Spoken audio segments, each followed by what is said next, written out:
How you doing, guys? Andrew here from Living to Learn. After the kind of responses of the Fauna of the Week post I did on the native Irish black bee, I thought I'd give you kind of a bit of a look, I suppose, at the hive and kind of what it consists of and stuff like that. But before I go any further, I'm not a photographer or a videographer, whatever you call them, so this will be very amateur and very shaky. So please apologise. Whatever. So just let me grab my smoker and just take this up here. And this is it. This is the hive currently. As you can see, it's quite active at the moment. I think it's pushing about 22, 25 degrees today, so that's pretty much the reason for that. So kind of the first thing I really do when I come upon the hive really is I sit down and I just chill out for a minute, because you kind of want to make sure that they're bringing in pollen, nectar, there's no dead bees falling out, things like this. So you just kind of sit down and I suppose chill out's the best term would be for a minute. But I'm going to set up a little Jimmy video rig here, so bear with me for a second. My lovely camera stand. Upper class we are here. So there we go, that's a bit better. So I'm just going to come in. Never approach a hive from the front is the most important thing, I suppose. If you do, they will let you know about it. But I'm just going to smoke them there a bit. And of course I'm standing the perfectly wrong side for smoking, so.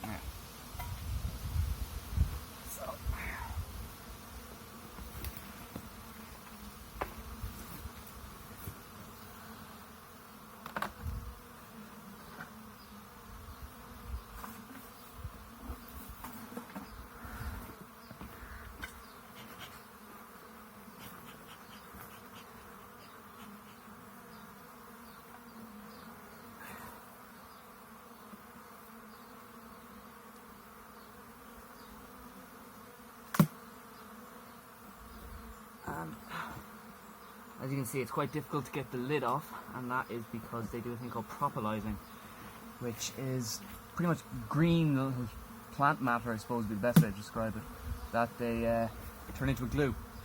And every time you open the hive, you're destroying all that propolis, and they won't thank you for it, as you can probably tell.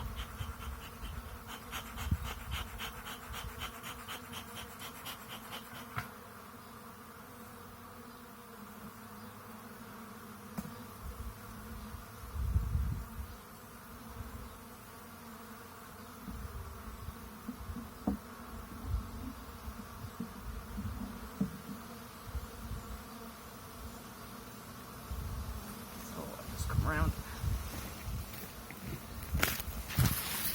Grab the camera for a second, you can have a kind of better look, I suppose. So usually in a hive you'll have the main center area here. So this is the brood box, very bottom box, this is where the queen lives. And your main center here will have your larvae, which is what I'm going to be looking for now in a minute. So I'll just give you a nice close up there, I suppose. Well, you can see what they're doing is they've gotten the smell of the smoke, so they're just eating as much honey as they can, because they're thinking they may have to leave, and when's their next feed going to be. So I'm going to leave you there for a second and take out a few frames, see what we've got.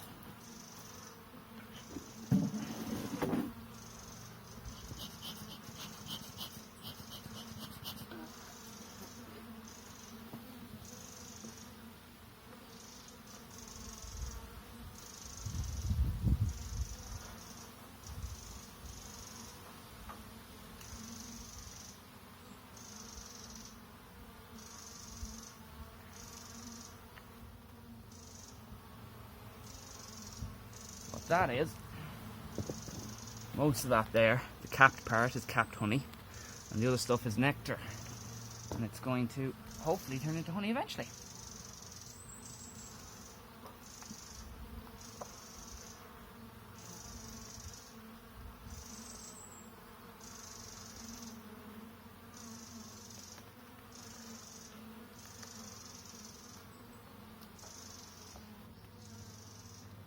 That is a lot of honey. Very nice, decent amount. But this is not the honey you would be taking off them. This is the honey that they will need for the winter to live. So none of this is for yourself, I suppose would be the best term to use.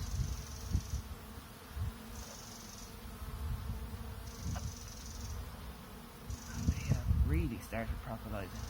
Now this is a frame I put in. So just want to make sure it cleans all on it. Nope.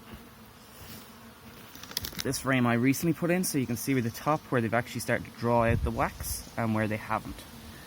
So, nice view for you.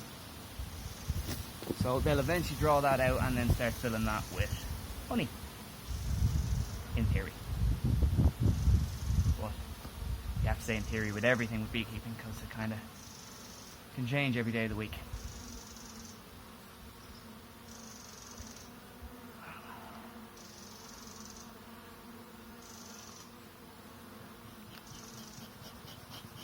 Make sure my smoker don't go out.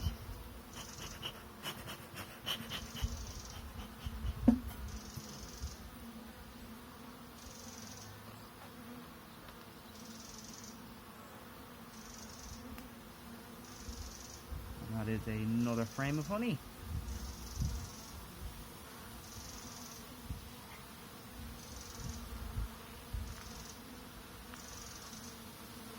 This is one that they drew out as well. So this was just a solid sheet of wax. There's a big difference in it now.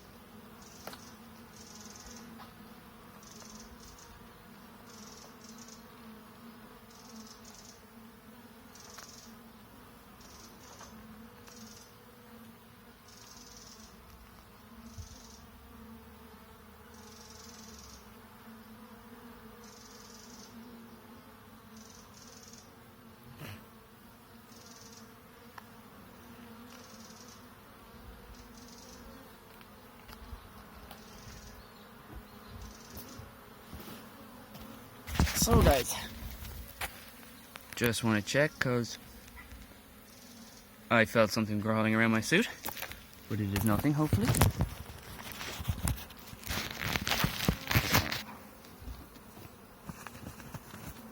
Just to make sure. Now,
I know you're probably wondering what the hell am I doing, but this is what we call drone brood, which is pretty much male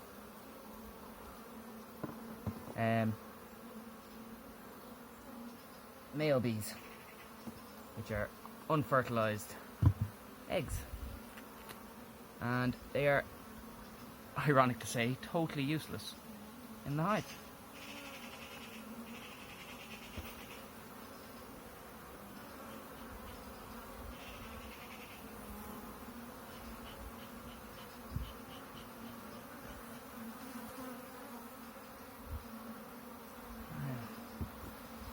Just going to give you a quick close-up on this one. There you go. The reason I don't put it over, show you for too long, is because if the queen is on that, the longer it's away from the hive, the more chance of falling off she has. And we do not want that, for obvious reasons.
And I just found my queen. And what a beautiful queen she is. So this is great news, guys. Absolutely fantastic news.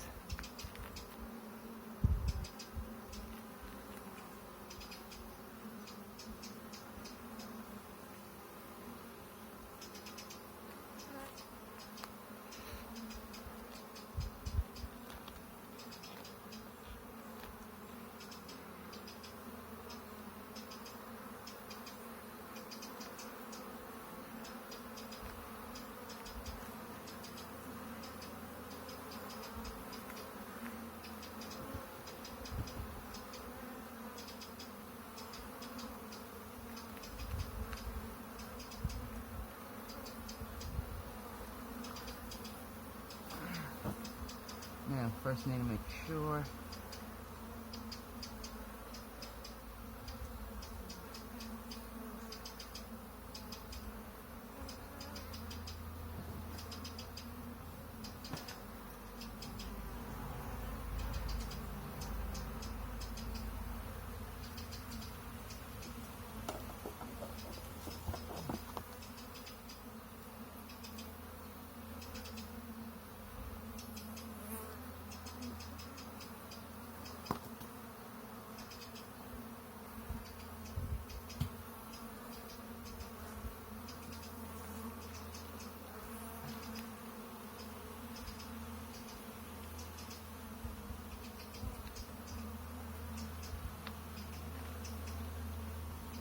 So guys,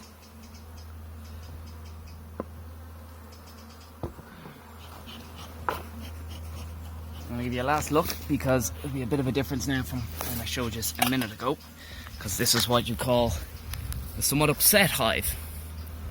Now I know that looks like a huge amount of bees, but it's 3 o'clock in the day, it's 22 degrees I think, so realistically that's probably not even, it's probably about a fifth of the hive that's sitting there. And this hive has just gone through some major changes. This is a new queen that's only after going into this hive. She was born in this hive in fact. She is very young, she's only just started laying, so I was down a lot of bees for a long time. And what else is changing? Yeah, so this hive also swarmed, so it lost half of its hive, which is, I know it sounds absolutely ridiculous, that's only half the hive, but it is actually in truth. So,